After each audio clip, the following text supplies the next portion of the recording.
Here's a prediction. The next trillion crypto users will be autonomous AI bots. It is hard to believe that prediction right now, especially because crypto is in the dumps and all eyes are on artificial intelligence and an AI-powered productivity boom. And wait, did I just say trillion with a T? Well, yes. Crypto, or to put it another way, decentralized computing networks running on the blockchain, will have 1 trillion users one day, and almost all of them will be AI bots. Some futurists have tried to predict a future where these technologies converge and help with things like AI model management or data sovereignty, or wacky things like NFT-based AI assistants, but they all miss the obvious intersection of these technologies. Let me explain why. Welcome to Tech Back Control. It's a project I've started to explore the disruptions in the tech that shifts power back into the hands of the people. If you want to get a feel for what this podcast and project is about, feel free to listen to the trailer first. But today, I'm going to freak you out with a future that nobody is ready for. So brace yourself, it's going to be fun. Where should we start? ChatGPT went from 0 to 100 million users in just 2 months from launch. Meanwhile, after a whopping 14 years, all of the crypto industry put together has approximately 400 million users worldwide. So how can AI add 1 trillion users to these low adoption blockchain networks? Well, to start with, we have to start looking at the internet in a more objective and slightly less human-centric way. The internet is actually mostly machines talking to machines. It's not humans. If you've been on Twitter recently, you'll quickly confirm this impression by realizing that it's mostly bots. Ever since Twitter stopped moderating properly, you just get followed and liked by bots constantly. With free social networking platforms like Twitter, Facebook, Instagram, YouTube, or Snapchat, the cost of running a bot to spam people, mislead people, or even scam people is extremely low. You remember how the entire crypto industry has approximately 400 million users? So in Q1 of this year, 2023, Meta removed approximately 426 million fake accounts from Facebook.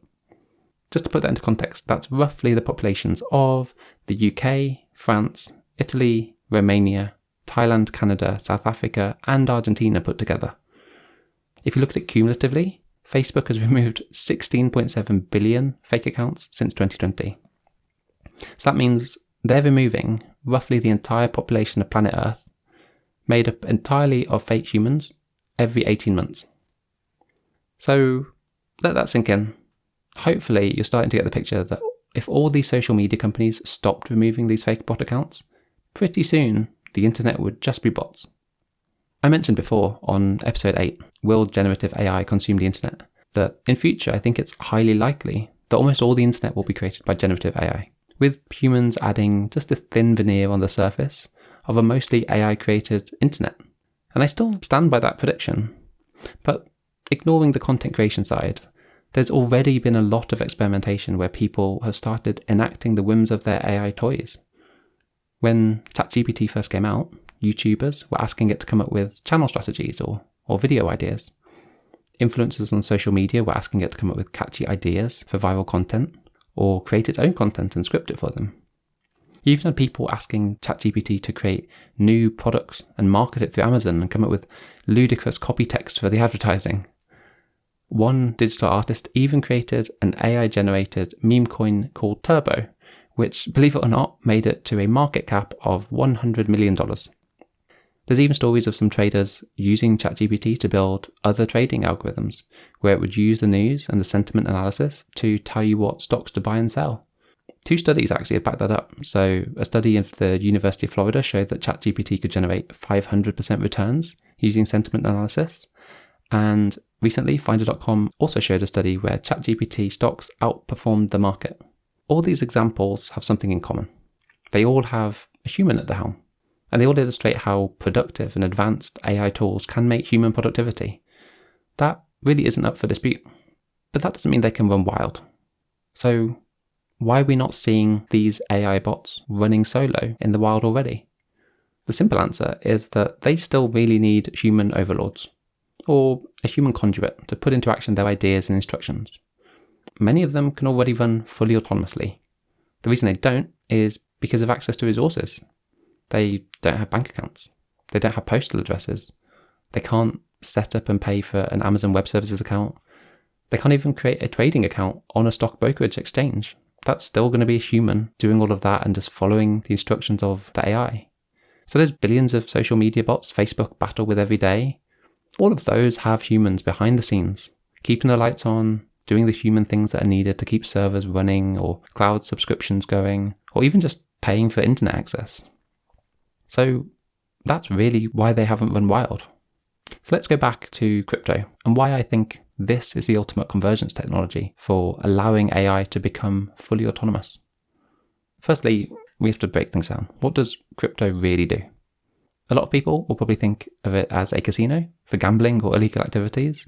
That's definitely one use case. But if you put that to one side, crypto or decentralized blockchain networks aim to do one thing, and one thing only. They remove human middlemen and intermediaries from transactions on the internet. That's it.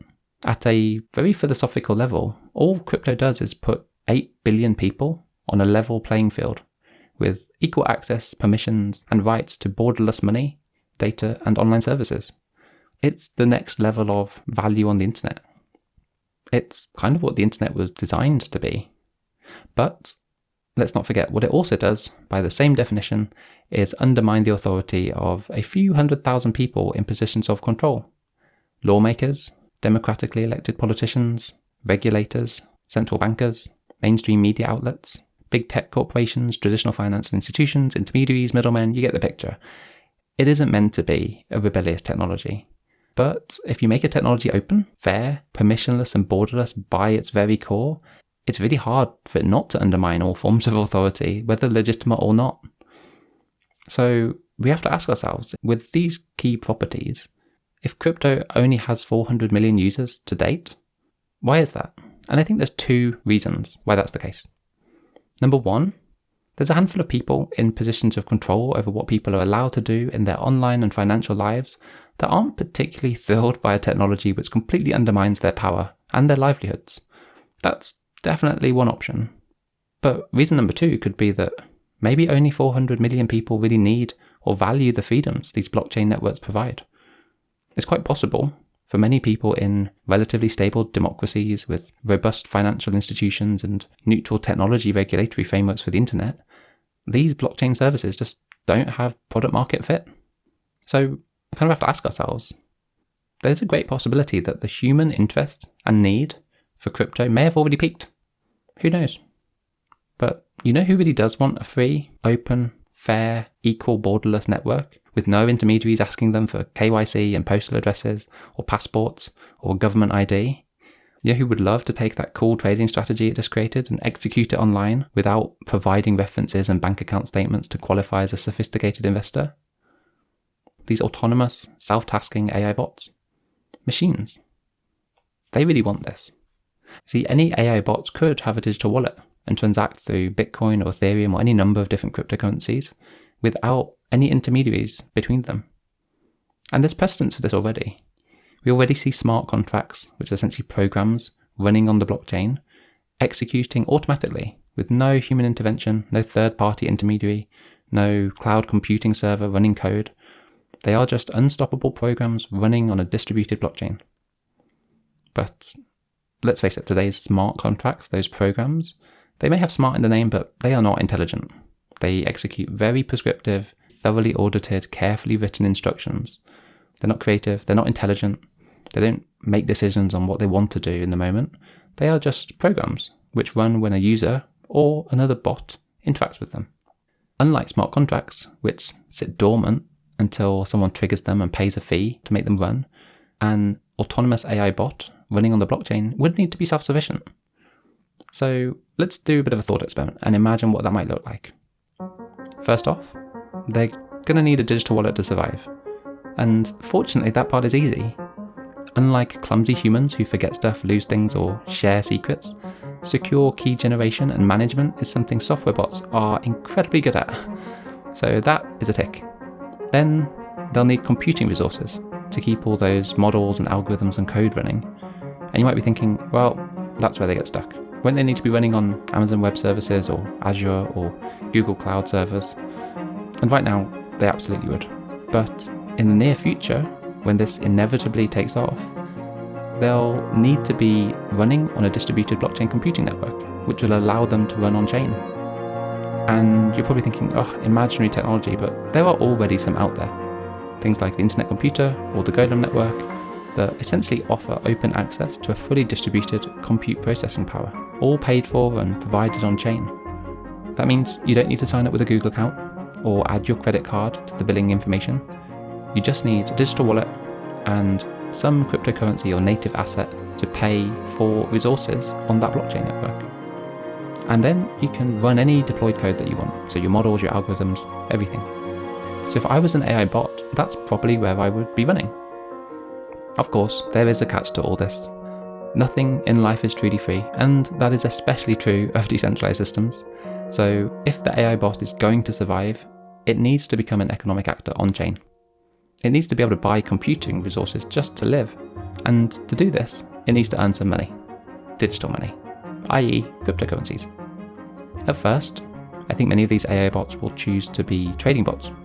We've already seen some of these strategies play out in research papers, and I know that a lot of the fintech space is already using AI models to do a lot of their trading. So that's got precedence.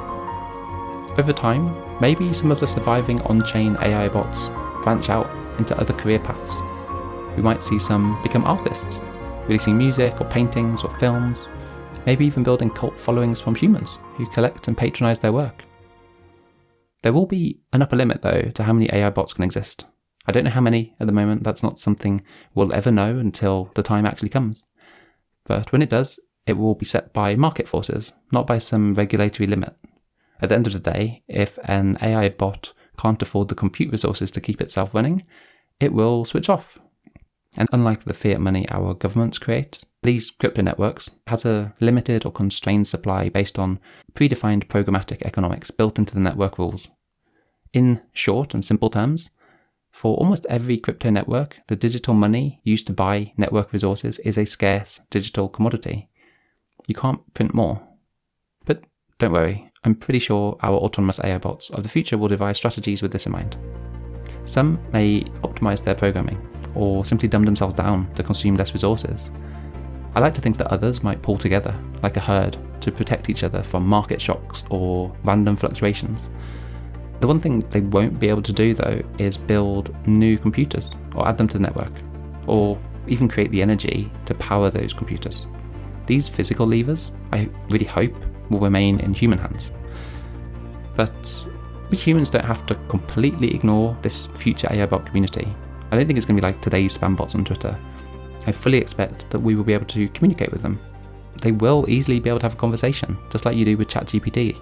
And sure, they won't be able to use Twitter or YouTube or Instagram, but there are many Web3 social media alternatives popping up, which only require a digital wallet instead of an email address, and that's probably where they'll choose to hang out. Now, I know this whole story is starting to sound crazier and crazier. I can tell some of you are probably thinking, there's no way this will be allowed to happen. Someone will stop it. But who? I don't think it can be stopped. The inflection point is kind of obvious for me. It doesn't take much more technological innovation for this to hockey stick on an exponential rise.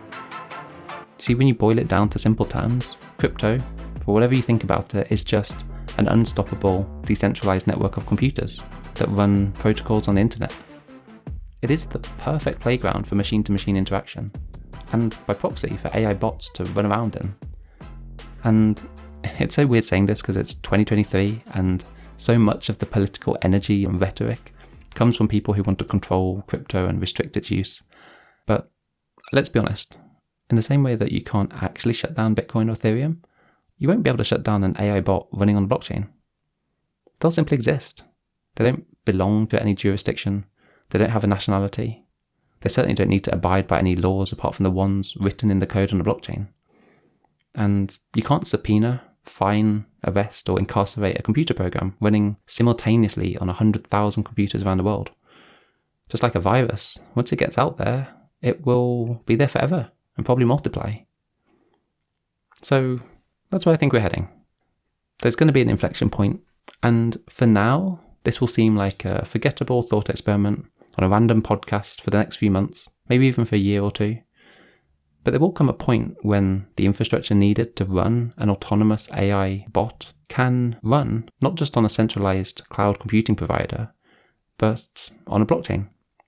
And when this happens, I think it inevitably ushers in the next version of the internet, with 1 trillion AI bots all running wild.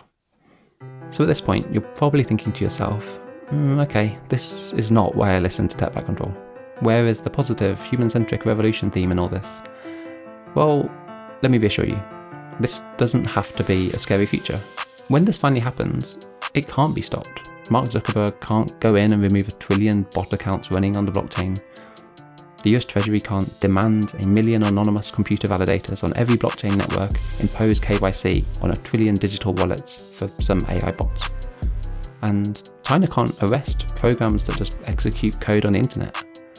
But, maybe this isn't such a bad thing. Maybe the likes of Elon Musk, Mark Zuckerberg, and some unelected government regulators shouldn't have that type of power over the internet. Back in episode 1, Where to Start the Revolution, I talked about the original vision of the internet, a decentralized, free and open network for sharing information and connecting people around the world.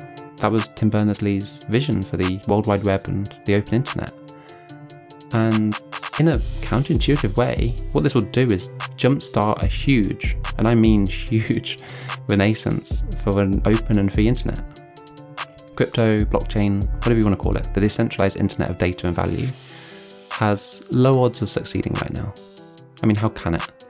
It undermines the very foundation of authority, control and power at the center of our economy and political institutions. Any innovation has been forced to tread very carefully and slow down, and in some cases, stop altogether.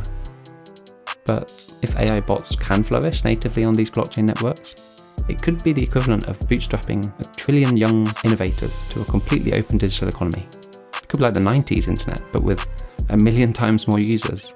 Just like our current internet, with its billions of rogue spam bots churning out fake content, we humans will still be the very thin veneer on a sea of bot activity.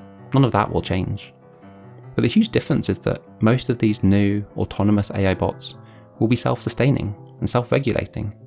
If they can't fund their economic activities, they will simply turn off. Some may become artists or musicians. Some of them may become the top traders in the crypto space. Others might even offer their services out to humans, like on-demand tailor-made digital assistants for specialized interests. I think some may become online gamers in virtual worlds. And of course, some might conduct illegal activities and get sucked into a life of crime. Very much they will represent the creative possibilities that humans can do, but at just a much larger scale. So why does all this matter? Well, this sea of innovative bot activity will ultimately drive more and more usage of the next version of the internet. And that means increased demand for the underlying fuel powering it. And I'm not just talking about energy here. I'm talking about the native digital currency that pays this network of computers who secure and run the internet.